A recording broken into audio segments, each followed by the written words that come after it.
wabarakatuh. Waalaikumsalam warahmatullahi wabarakatuh. Innal hamdalillah nahmaduhu wa nasta'inuhu wa nastaghfiruh wa na'udzu billahi min shururi anfusina wa min sayyiati a'malina. Man yahdihillahu fala mudilla lahu wa man yudlil fala hadiya lahu. Asyhadu an la ilaha illallah wahdahu la syarika lahu wa asyhadu anna Muhammadan 'abduhu wa rasuluhu wa ba'd. Fa inna khairal kalami kalamullah wa khairal hadi hadi Muhammadin sallallahu alaihi wa alihi wasallam wa sharral umuri muhdatsatuha fa inna kulla muhdatsatin bid'ah wa kulla bid'atin dhalalah wa kulla dhalalatin fin nar. Bapak-bapak, ibu-ibu, saudara-saudara sekalian, saya akan mulai dengan apa yang dimulai oleh Rasulullah SAW ketika beliau mengawali khutbah ini. Beliau mengatakan, barang siapa yang ingin mendengar khutbah ini silakan dengar. Tapi barang siapa waman ahabba ayyan sharif, barang siapa yang ingin beranjak pulang karena satu keperluan, silakan. Karena mendengarkan khutbah ini tidak wajib seperti khutbah Jumat. Ayuhal ikhwah, hari ini ketika kaum muslimin bertakbir, bertahmid, membesarkan Allah, tapi Allah tidak membesarkan kaum muslimin. Hari ini tidak seperti apa yang sedang dibesarkan oleh para sahabat waktu itu. Ketika para sahabat Nabi alaihi salatu wassalam membesarkan Allah, bertakbir, bertahmid, maka Allah membesarkan mereka. Allah mengecilkan Romawi dan Persia, musuh-musuh para sahabat. Sekarang terbalik. Siapa yang dibesarkan oleh Allah? Amerika, Inggris, Prancis, Jepang, Soviet. Kaum muslimin rendah. Ini berbeda dengan apa yang ada di zaman sahabat ridwanullah alaihim jami'an. Dua superpower dunia, Romawi dan Persia, direndahkan serendah-rendahnya oleh Allah. Sebaliknya para sahabat dibesarkan sebesar-besarnya, ditinggikan setinggi-tingginya.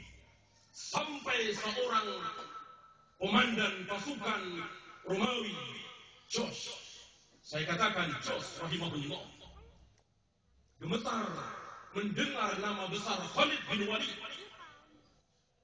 yang oleh Nabi dijuluki sebagai Saifun min suyufillah, pedang di antara pedang-pedang Allah. Maka sebelum dua pasukan bertempur antara kaum muslimin dengan Romawi Nasrani, maka si Jos menyempatkan berdialog dengan Khalid bin Walid. Karena dia penasaran kenapa sampai Khalid dijuluki sebagai pedang Allah. Dan semua orang tahu, setiap kali Khalid menebaskan pedangnya tidak pernah meleset. Sebagaimana Sa'ad bin Abi Waqqas ketika melepaskan anak panahnya tidak pernah meleset. Berkat doa Nabi alaihi salatu wassalam, Allahumma ajib da'watahu wa saddid ramyatahu. Ya Allah, kabulkan doa Sa'ad dan tepatkan anak panah Sa'ad. Inilah para sahabat ridwanullah alaihim jami'an. Lalu dijawab oleh Khalid bin Walid, bahwa kami dulunya kafir Quraisy, tidak punya apa-apa dan tidak bisa apa-apa, tidak dikenal di dunia. Romawi dan Persia tidak kenal siapa Quraisy. Kemudian ketika kami beriman kepada Nabi, taat kepada Nabi, sami'na wa ata'na terhadap Nabi, maka Allah muliakan kami, Allah besarkan kami, dan Allah kecilkan musuh-musuh kami, dan seterusnya. Khalid menjawab tentang Islam, lalu si Jos rahimahullah tertarik, lalu membaca dua kalimat syahadat di hadapan Khalid bin Walid. Dan ini tidak dilihat, tidak didengar oleh dua pasukan, karena belum ada pengeras suara, ya kan? Mereka tercengang ketika Jos bukan kembali ke pasukan Romawi, justru ikut Khalid bin Walid ke pasukan kaum muslimin. Lihat, sekali mendengar dan sekali melihat wajah sahabat, tertarik orang kafir masuk Islam. Bandingkan dengan hari ini, justru orang-orang kufar melihat kaum muslimin sebagai koruptor, sebagai pembohong, sebagai pengkhianat. Salah siapa? Salah Islam? Bukan, salah kita. Salah kita. Kalau hari ini Allah tidak tolong kita, Allah tidak bantu kita, bukan salah Allah, salah kita. Kenapa? Karena Allah menolong kaum muslimin dengan bersyarat intan surullah yang surkum. Allah akan menolong kalian kalau kalian menolong agama Allah. Sudahkah kita tolong agama Allah? Kalau kita belum merasa menolong agama Allah, jangan berharap Allah akan menolong kita. Intan surullah yang surkum. Allah akan menolong kalian kalau kalian sudah mau menolong agama Allah. Lihat, menolong agama Allah untuk diri sendiri. Sholat berjamaah di masjid, subuh datang ke masjid, ini jarang kita lakukan. Menutup aurat, jarang kita lakukan. Jujur ketika jual beli, jarang kita lakukan. Menegakkan sholat berjamaah di masjid, sholat 5 waktu, jarang kita lakukan. Bagaimana dalam keadaan seperti ini, lalu kita berharap Allah menolong kita? Maka jangan salahkan, justru Allah biarkan kaki-kaki kotor Amerika kafir menginjak-injak Afgan, menginjak-injak Irak, menginjak-injak negeri-negeri Islam. Jangan salahkan Allah, salahkan kita, dan jangan salahkan Amerika. Jangan salahkan Yahudi. Memang Yahudi musuh Islam, mereka menghancurkan Islam. Yahudi menyerang Islam, dia salah. Yang salah kenapa Islam kalah? Yahudi dan Nasrani menyerang Islam, memang itu agama mereka.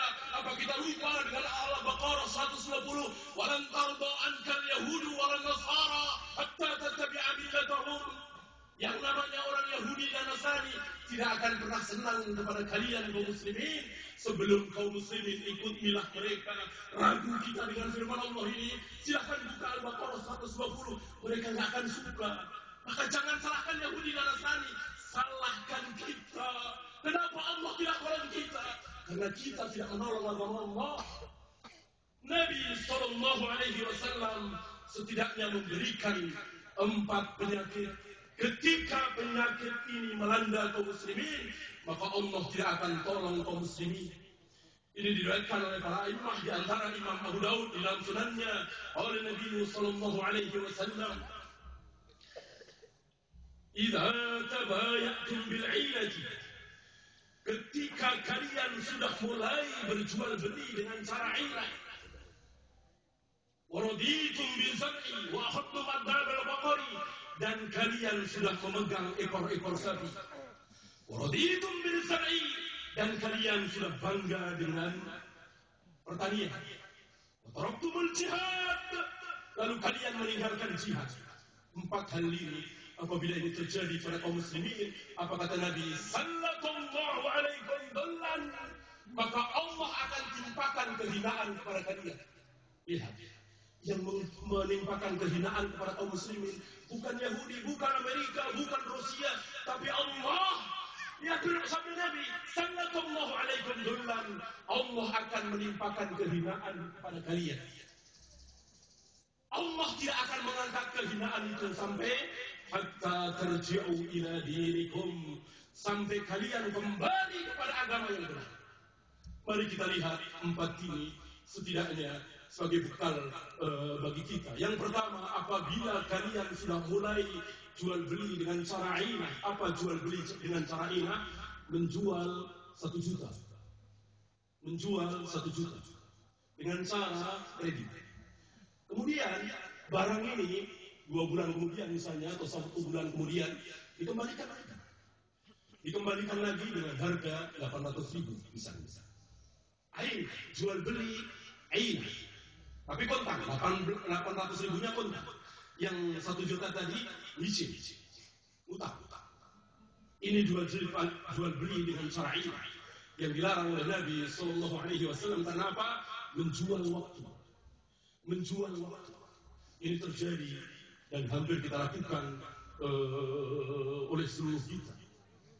Karena si fulan tidak bisa beli cash, maka beli kredit. Ya, maka dengan waktu ini kita untung 200.000, 300.000, 400.000. Nah, ini jual beli dengan cara ini dilarang oleh Nabi SAW, dan salah satu yang menyebabkan Allah akan menimpakan kehinaan. Dan 4 hal ini bukan pembatas. 4 hal ini bukan pembatas. Artinya dalam prakteknya bisa belasan, bisa puluhan, bahkan bisa ratusan. Ini salah satu contoh jual beli dengan cara ini, yaitu jual beli yang diharamkan oleh Islam, tetapi kaum muslimin tidak tahu. Kenapa? Karena kaum muslimin tidak belajar ilmu. Saya kira tidak banyak yang mengetahui kalau beras 1 kilo ditukar dengan beras yang jelek 2 kilo itu haram. Sebenarnya Nabi alaihi salatu wasallam ini riba. Ini riba. Ya, antum tahu riba itu berbagai macam jenis. Ada puluhan jenis. Ada yang dosanya besar, ada yang sedang, ada yang kecil, ada yang paling kecil. Seberapa dosa riba terkecil kata Nabi? Kayak rajulun ummah. Seperti anak yang menzinai ibunya. Ini dosa riba terkecil. Surah Rasulullah terbukti kebenaran sabda Rasulullah bahwa hari itu kelak kaum muslimin akan mengikuti Yahudi Nasrani. Apa? Salah satu sifat Yahudi dan Nasrani yusammunaha bighairi ismiha. Memberikan nama maksiat itu bukan dengan namanya. Ada hari ini kaum muslimin yang mengatakan riba.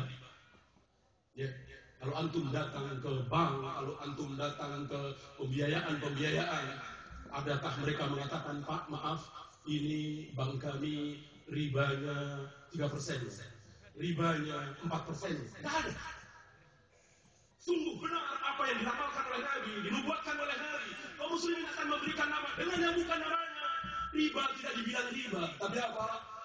Riba ini dirubah namanya dengan sesuatu yang bagus, yang indah, yang harum, yang menawan, yang disukai oleh para wanita. Apa? Bunga. Bunga, waliyadzubillah. Siapa yang tidak suka bunga? Wangi, bagus, menawan. Itu dipakai untuk menamakan sesuatu yang sangat kotor, bahkan lebih kotor dari pelacuran. Saya tidak ragu mengatakan bahwa riba tidak lebih baik dari pelacuran. Kenapa? Tempat pelacuran nggak ada anak menzinai ibunya, tidak ada. Tetapi bank-bank ribawi di situ terjadi perzinahan antara anak dengan ibunya. Itu kalau riba terkecil. Kalau yang lebih besar, kalau yang terbesar, waliyadzubillah, ini dilakukan oleh kaum muslimin. Jadi merubah dengan yang bukan namanya. Ya. Lama-lama kaum muslimin tahu bahwa bunga ya riba. Lama-lama kaum muslimin tahu bunga ya riba, karena kaum muslimin belajar. Karena banyak para asatidz, para dai yang teriak bahwa ini riba, bunga ini riba. Lalu mereka tidak kalah akal. Maka kata bunga diganti lagi. Kata bunga diganti lagi oleh mereka. Mereka mengatakan bank kami bank syariah, tidak pakai bunga.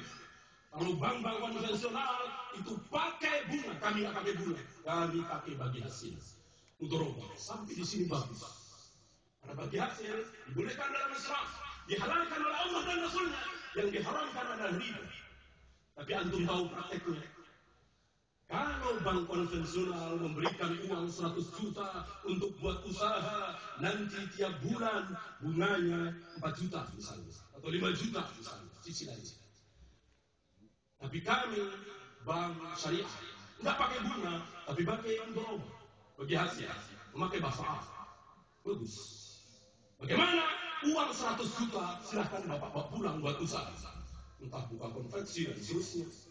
Nanti tiap bulan bagi hasil. Berapa bagi hasilnya? 4 juta. Hilang mahal. Iya. Atau 5 juta. Apa bedanya? Pakai sendiri. Apa bedanya? Yusammunaha bighairi ismiha.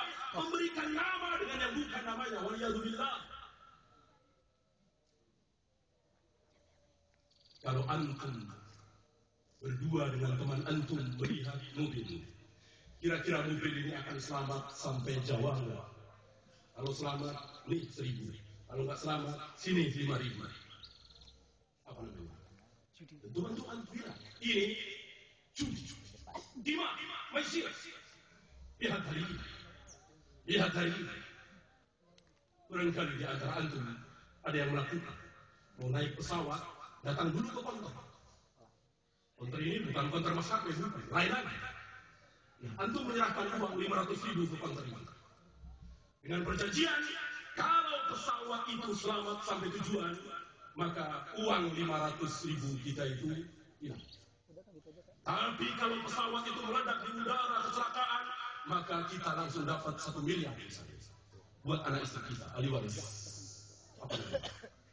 Tidak syak lagi, tidak ragu lagi bahwa ini adalah qimar maisir judi. Ada di kaum muslimin yang menamakan ini sebagai judi? Tidak ada, sedikit sekali yang menamakan ini judi, karena tidak syak lagi ini judi. Tapi apa kaum muslimin menamakannya? Asuransi, bahkan dengan bahasa Arab, pertanggungan, tahaful. Padahal jelas judi. Kalau saya setor 100.000 tiap bulan, dengan perjanjian kalau mobil saya kecelakaan, maka langsung ditanggung biaya bengkelnya 100% atau 90% atau 80%. Tapi kalau dalam 5 tahun mobil saya tidak kenapa-kenapa, tidak kecelakaan, maka uang 100.000 saya tiap bulan hilang. Tidak syak lagi ini judi.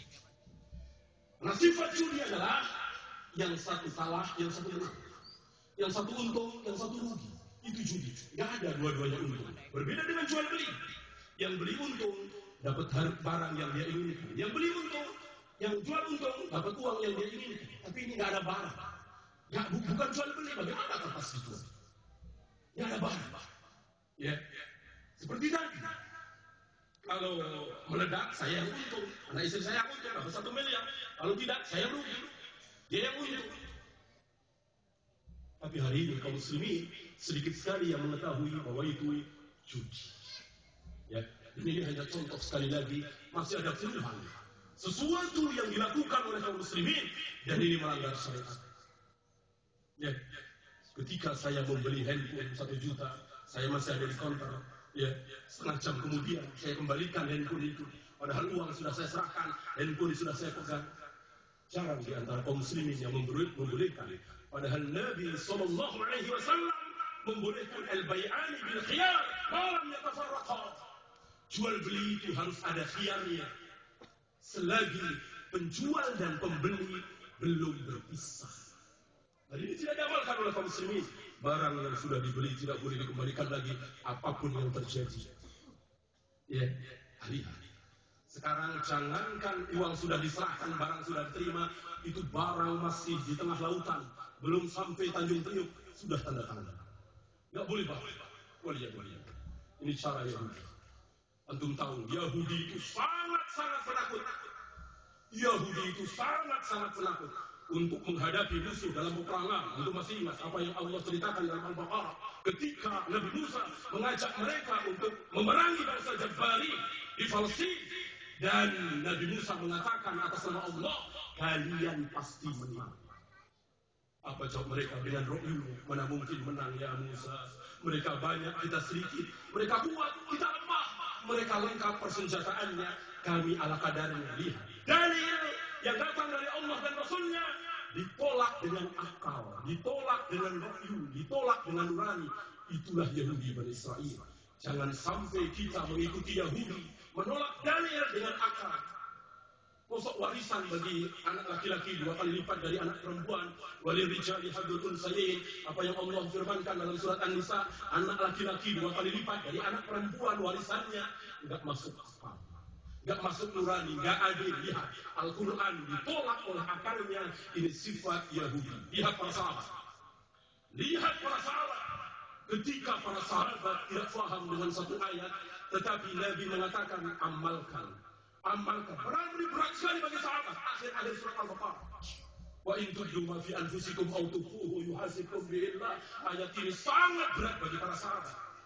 Tapi Nabi mengatakan sami'na wa ata'na. Ucapkan oleh kalian sami'na wa ata'na. Maka walaupun berat kayak apa, para sahabat mengucapkan sami'na wa ata'na. Lihat ini sifat para sahabat yang mestinya kita ikuti. Dengan sami'na wa ata'na ini, maka Allah ringankan beban sahabat. Allah mansuh ayat itu, dimansuh dengan ayat berikutnya, la yukallifullahu nafsan illa wus'aha. Inilah para sahabat. Ya. Yang kedua, wa akhadtum adnabal baqar. Kalian asik memegang ekor-ekor sapi. Apa yang dimaksud? Sibuk dengan peternakan. Yang ketiga, Waditum bizar'i, bangga dengan pertanian, peternakan. Sibuk dengan dunia. Ini contoh saja. Sibuk dengan dunia. Pagi sudah tinggalkan anak istrinya, malam baru kembali mendapati anak istrinya. Apa yang dicari? Dunia. Dunia. Sedikit sekali orang yang meninggalkan anak istrinya. Untuk apa? Untuk agama Allah. Untuk sunnatullah. Untuk sunnati Rasulullah SAW. Sedikit sekali hari ini kaum muslimin. Seorang ayah pamit kepada istrinya, anaknya. Ayah mau jihad, ayah mau dakwah, ayah mau membela agama Allah. Ini sedikit kita dengar, walaupun ada insyaallah ta'ala. Bandingkan dengan para sahabat. Bandingkan dengan para sahabat. Mereka pamit kepada anak istri kita untuk apa? Untuk taat kepada Allah, untuk siap mati. Maka tulisan yang keempat, wa taraktumul jihad. Akhirnya kalian meninggalkan jihad. 4 hal ini. Ketika 4 hal ini dilakukan oleh kaum muslimin, maka Allah katakan lewat lisan Nabi sallallahu alaihi wasallam, Allah akan timpakan kehinaan ketika kaum muslimin sudah tidak berjihad lagi. Lihat, ada jihad hari ini kaum muslimin. Ya, sebagaimana Rasul dan para sahabat datang ke Madain, datang ke Yaman, datang ke Tabuk, datang ke Mesir. Untuk apa? Mengajak penduduknya masuk Islam. Kalau tidak masuk Islam, nggak apa-apa. La ikraha fid din. Tidak ada paksaan dalam agama, tidak ada paksaan untuk masuk Islam, tapi bayar fidyah, bayar jizyah, bayar upeti, bayar pajak. Karena kaum muslimin tidak boleh bayar pajak, sudah dibebani dengan zakat. Mereka tidak masuk Islam nggak apa-apa. Kalau masuk Islam bayar zakat setelah sholat. Kalau nggak mau masuk Islam nggak apa-apa, bayar jizyah. Bukan zakat. Zakat kecil 2,5% tiap tahun, bukan tiap bulan. Jizyah terserah pemimpin. Mau 10%, mau 20%, mau 50% dari pendapatan seorang kafir. Tidak mau bayar jizyah, baru perang jihad. Kita dengar ada seorang pemimpin yang seperti ini. Kita tidak dengar. Barangkali sudah hampir 1 abad terakhir ini. Kita tidak dengar ada pemimpin seperti ini. Kalau seandainya presiden kita SBY membawa pasukan ke Timur-Timur, mengajak orang Timur-Timur untuk masuk Islam, maka ini luar biasa. Ini dakwah Nabi SAW. Kalau tidak mau, nggak apa-apa. Tapi rakyat Timur-Timur harus bayar jizyah. Tidak mau juga, perang. Ini dakwah Nabi SAW yang diikuti oleh para sahabat. Abu Bakar, Umar, Utsman, Ali, diteruskan oleh Muawiyah, Yazid, sampai Umar bin Abdul Aziz, sampai ganti dinasti Abbasiyah, sampai Harun al-Rashid. Ini dakwah Islam. Maka Islam cepat sekali. 2/3 dunia dikuasai oleh kaum muslimin hanya dalam waktu kira-kira 25 sampai 30 tahun. Mana mungkin kalau dakwah hanya lewat mimbar seperti ini, lalu 25 tahun menguasai 2/3 dunia? Gak mungkin. Gak mungkin. Jihad itu yang dikumandangkan oleh Nabi. Tapi ingat, tidak ada yang berhak teriak jihad, tidak ada yang berhak memerintahkan jihad di negeri kita ini kecuali presiden kita. Kecuali presiden kita. Beliau yang berhak. Al-jihad ma'al imam ma'alimahum wa fasiruhum. Ini ditulis oleh Imam Bukhari dalam kitab sahihnya, bahwa jihad harus imam yang memimpin. Pemimpin, amir, khalifah, presiden, raja, minimal, perdana menteri. Maka gubernur, bupati, camat, apalagi RT RW, apalagi ustaz, apalagi cuma kiai, tidak boleh, haram. Jihad sudah Allah berikan hak ini pada penguasa. Ada beberapa perintah Allah dan Rasulnya khusus untuk penguasa. Wasariqu wasariqatu faqta'u aydiyahuma. Pencuri baik laki dan perempuan, potonglah tangannya. Jelas ini perintah Allah dalam Al-Quran. Apakah saya boleh ketika anak saya mencuri misalnya, saya ambil golok, saya potong tangan anak saya? Bolehkah? Dengan tujuan mengamalkan ayat ini? Tidak boleh, haram. Karena perintah itu bukan untuk saya, bukan untuk antum, bukan untuk seorang dai, seorang ustaz, tetapi untuk presiden kita, untuk raja kita, untuk amir, khalifah. Maka jika tidak diamalkan, presiden yang berdosa, khalifah yang berdosa, bukan kita rakyat.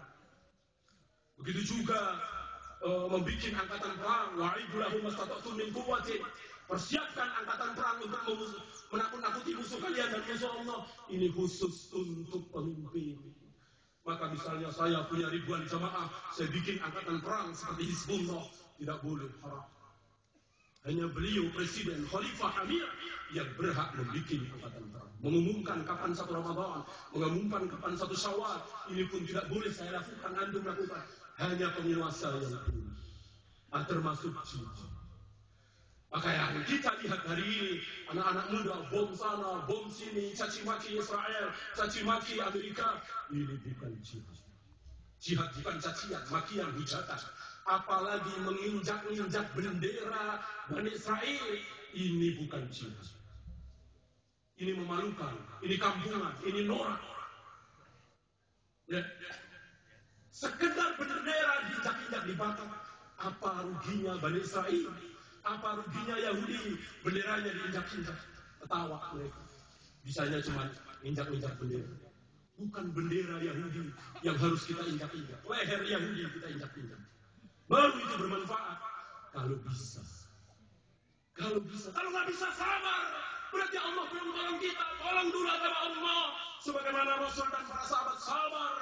Disiksa oleh Abu Jahal, Abu Lahab. Dizalimi oleh Abu Jahal, Abu Lahab 13 tahun di Mekah. Beliau sabar. Beliau tidak mengadakan perlawanan sedikit pun. Karena memang belum apa.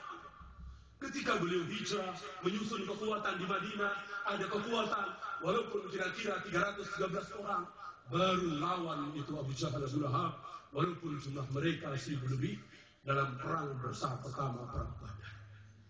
Ya, inilah sekira banyak di antara antum yang akan banyak keperluan, tapi saya pesan, jangan kekuburan. Jangan kekuburan, tidak pantas hari ini kekuburan. Ya, silakan antum ke uwa antum, ke ayah antum, ke ibu antum, ke saudara-saudara antum, tapi jangan kekuburan. Hari ini sunnah apa? Sunnah bersenang-senang. Makan enak, minum lezat, pakaian bagus. Nabi bersenang-senang di 1 Syawal. Bukan bersedih, tangis-tangisan, bukan. Sunnah di dalam 1 Syawal bersenang-senang. Kekuburan gak pas. Ya, dan ini tidak dicontohkan oleh Rasul dan para sahabat. Allah telah berikan waktu 360 hari untuk ziarah kubur. Silakan pilih yang mana. Kenapa pilih 1 Syawal? Ini tidak ada contoh dari Rasul dan para sahabat. Ini berdasarkan subhat saja. Ya. Berdasarkan wahyu saja, bukan dari sebelum kunjungi uak-uakmu, encang-encingmu, kunjungin dulu nenekmu yang sudah meninggal. Ini wahyu. Wahyu bukan dalil. Kita beragama dengan dalil. Idza warada al-asar batalan nazar. Kalau sudah ada dalil, maka seluruh pendapat tidak boleh dipakai. Agama ini dengan dalil. Kalau agama ini tidak dengan dalil, tentu wudu tidak usah kita lakukan. Mencium hajar aswad tidak usah kita lakukan. Karena nggak masuk akal. Ya, itu ucapan Umar. Innaka hajarun mayyitun la tadur wa la tanfa. Wahai hajar aswad, batu hitam, engkau ini batu mati, tidak bisa mendatangkan manfaat, tidak bisa mendatangkan mudarat. Wallahi demi Allah, kalau aku belum pernah melihat Rasulullah mencium engkau, enggak sudi aku mencium engkau. Lihat, Umar mencium hajar aswad karena apa? Karena mencontoh Nabi SAW dari apa yang dilakukan oleh Nabi, dari beragama dengan dalil, bukan dengan ro'yu. Mari kita tutup. اللهم صل على محمد وعلى آل محمد كما صليت على إبراهيم وعلى آل إبراهيم إنك حميد مجيد. اللهم اغفر للمؤمنين والمؤمنات والمسلمين والمسلمات الأحياء منهم والأموات. ربنا لا تزغ قلوبنا بعد إذ هديتنا وهب لنا من لدنك رحمة إنك أنت الوهاب. ربنا آتنا في الدنيا حسنة وفي الآخرة حسنة وقنا عذاب النار. سبحانك اللهم وبحمدك أشهد أن لا إله إلا أنت أستغفرك وأتوب إليك.